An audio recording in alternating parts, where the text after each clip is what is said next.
Halo, assalamualaikum teman-teman. Di sini saya akan melakukan proses asuhan kesehatan gigi dan mulut kepada pasien. Video ini dibuat untuk memenuhi tugas ujian akhir semester praktik mata kuliah asuhan kesehatan gigi dan mulut. Sebelumnya, perkenalkan, nama saya Aliana Diva Masyail dengan nomor induk mahasiswa P137425120002. Saya dari kelas 3A. Dosen pembimbing praktek Ibu Yodong SSTM Hakes dan dosen pengampu mata kuliah Bapak Sulur Joyo Sukendro SSIT MKes. Nah, teman-teman, di sini saya akan menjelaskan sedikit tentang asuhan kesehatan gigi dan mulut. Pelayanan asuhan keperawatan gigi dan mulut merupakan pelayanan kesehatan gigi dan mulut dalam bidang promotif, preventif, dan kuratif sederhana yang diberikan kepada individu, kelompok, dan masyarakat yang ditujukan untuk meningkatkan derajat kesehatan gigi dan mulut yang optimal. Untuk tahapan asuhan, yang pertama ada tahap pengkajian, yang kedua tahap diagnosa, yang ketiga tahap perencanaan, yang keempat tahap implementasi, dan yang kelima ada tahap evaluasi. Tahap pengkajian pelayanan asuhan kesehatan gigi dan mulut. Selamat pagi, silakan duduk Mbak. Selamat pagi, Mbak. Sebelumnya ada keperluan apa ya Mbak datang ke klinik? Saya ingin memeriksakan gigi. Baik, perkenalkan saya Aliana Diva Masyail yang bekerja di klinik hari ini yang akan memeriksa keadaan giginya Mbak juga. Sebelumnya saya akan melakukan pengumpulan data terlebih dahulu ya Mbak. Iya, Bu. Untuk nama lengkapnya Mbak? Anissa Febiati, Tempat tanggal lahir, Magelang, 9 Februari 2002. pekerjaan, Mahasiswi, alamatnya Mbak? Karangtengah Selatan, Ngadiharjo, Borobudur. Untuk agamanya Islam ya Mbak? Ya. Golongan darahnya? A. Untuk nomor telepon yang bisa dihubungi? 081 123 456. Baik, untuk keluhannya sendiri apa ya Mbak? Ini Bu, gigi saya yang bagian geraham bawah sebelah kanan terasa sakit. Ketika makan makanan yang manis atau dingin itu terasa linu. Oh, kalau boleh tahu udah berapa lama ya Mbak? Sudah sekitar 1 mingguan. Baik. Selanjutnya, apa Mbak merasa dalam keadaan sehat hari ini? Iya. Selama 5 tahun terakhir ini, apakah Mbak mengalami penyakit serius, menjalani operasi, atau dirawat inap di rumah sakit? Tidak. Mbaknya punya kelainan pembekuan darah? Tidak. Punya alergi makanan atau obat-obatan mungkin? Tidak ada. Atau mempunyai alergi lain? Tidak ada. Mbaknya sedang dalam perawatan obat yang diresepkan dokter atau tidak ya? Tidak. Untuk tinggi badannya Mbak tahu berapa? 160. Berat badannya? 50. Sekarang melakukan pengukuran tensi darah, nadi, suhu, respirasi, dan nyeri ya Mbak? Iya. Untuk tensi darahnya 120/80 mm per Hg. Terus untuk nadinya 80 kali per menit, normal ya Mbak. Suhunya 36 derajat Celcius. Untuk respirasinya 30 kali per menit. Nyerinya skala 3. Untuk selanjutnya saya akan menanyakan tentang riwayat kesehatan gigi Mbak Febi ya. Iya. Apakah Mbak Febi punya penyakit serius di sekitar gigi? Tidak ada. Mbak Febi mengetahui bagaimana cara memelihara kesehatan gigi dan mulut yang baik dan benar atau tidak ya? Tidak. Mbak Febi menyikat gigi minimal 2 kali sehari setelah makan pagi dan sebelum tidur malam? Tidak. Mbak Febi menyikat giginya caranya udah benar, tepat, dan cermat belum? Kurang tahu, sepertinya belum. Mbak Febi sering mengkonsumsi makanan manis dan lengket?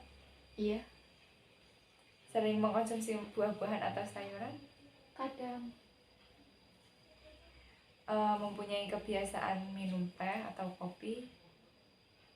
Iya, Minum minuman beralkohol? tidak, Minum minuman bersoda? tidak, Merokok? tidak. Mengunyah satu sisi? Iya, Mengunyah sirih atau tembakau? tidak, Menggigit benda keras mungkin? tidak, Bruksin? tidak, Atau mengkonsumsi yang lain-lain? tidak. Jadi gini Mbak, dari pertanyaan yang sudah saya tanyakan tadi, saya belum bisa menegakkan diagnosisnya. Maka dari itu saya akan melakukan pemeriksaan lanjutan. Itu nanti saya melakukan pemeriksaan sekitar bagian mulut. Nah, nanti saya akan memasukkan beberapa alat, misalnya kaca mulut, kemudian juga sonde. Itu tidak akan menyebabkan perdarahan atau rasa sakit. Apakah Mbak Feby setuju? Iya, baik Bu, setuju. Alat dan bahan yang digunakan untuk pemeriksaan gigi. Yang pertama, operator mengenakan handscoon, alat pelindung diri, masker, dan face shield. Untuk alatnya yaitu odeset yang terdiri dari kaca mulut, pinset, sonde, dan ekskavator. Sebelum mengenakan APD, operator sudah mencuci tangan dengan 6 langkah. Untuk pemeriksaan yang pertama, saya akan memeriksa bagian luar mulut Mbak Feby. Kemudian nanti saya akan melihat muka Mbak Feby apakah simetris atau tidak. Untuk mukanya terlihat simetris ya Mbak. Kemudian selanjutnya kelenjar limfanya bagian kanan dan kiri tidak teraba. Selanjutnya saya akan memeriksa bagian mukosa mulut. Untuk pengamatan yang pertama, di sini saya tidak melihat adanya kelainan untuk bagian lidah, pipi, bibir, dan palatuk terlihat normal. Untuk anomali giginya dari bentuk, ukuran, posisi, warna, dan juga gusinya terlihat normal semua ya Mbak.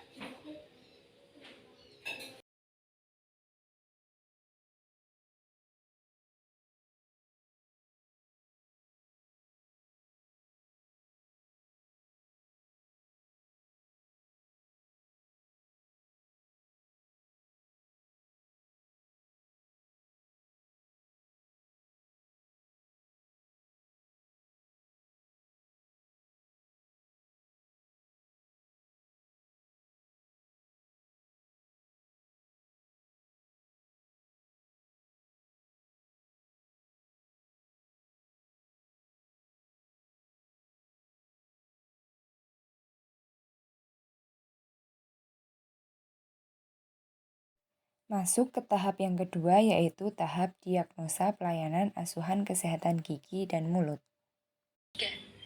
Baik Mbak, dari pemeriksaan yang telah saya lakukan, menurut gejala yang dirasakan Mbak Feby yaitu gigi terasa linu apabila mengkonsumsi makanan panas atau dingin, di sini saya dapat menyimpulkan bahwa gigi Mbak Feby terdapat karies mencapai email pada gigi 46 dan 47 atau gigi geraham rahang bawah sebelah kanan. Itu penyebabnya bisa karena Mbak Feby tidak membiasakan sikat gigi sebelum tidur, atau bisa juga karena Mbak Feby sering mengkonsumsi makanan manis dan kurangnya kesadaran dalam memelihara kesehatan gigi dan mulut. Tahap yang ketiga yaitu perencanaan.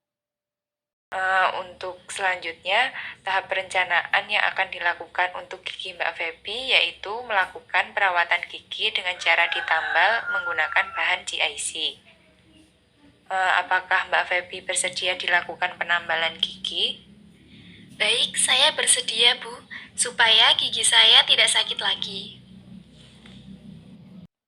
Setelah diberikan perawatan penambalan dengan bahan GIC, kemudian masuk ke tahap yang keempat yaitu tahap implementasi. Setelah dilakukan penambalan, Mbak Feby sebaiknya mengurangi mengkonsumsi makanan yang lengket, Manis dan kenyal ya, karena dapat menyebabkan rusaknya tambalan yang telah dilakukan pada gigi Mbak Feby. Selain itu, Mbak Feby juga harus rajin menggosok gigi, sehari 2 kali, pagi setelah sarapan dan malam sebelum tidur. Cara menyikat giginya juga harus benar ya Mbak. Tahap yang terakhir yaitu tahap evaluasi. Apakah gigi Mbak Feby setelah dilakukan perawatan terasa lebih nyaman atau tidak ada perubahan sama sekali ya Mbak? Alhamdulillah giginya sudah tidak sakit lagi, Bu. Terima kasih. Sama-sama. Mungkin sekian dari saya. Terima kasih sudah menyaksikan. Kurang lebihnya mohon maaf. Wassalamualaikum warahmatullahi wabarakatuh.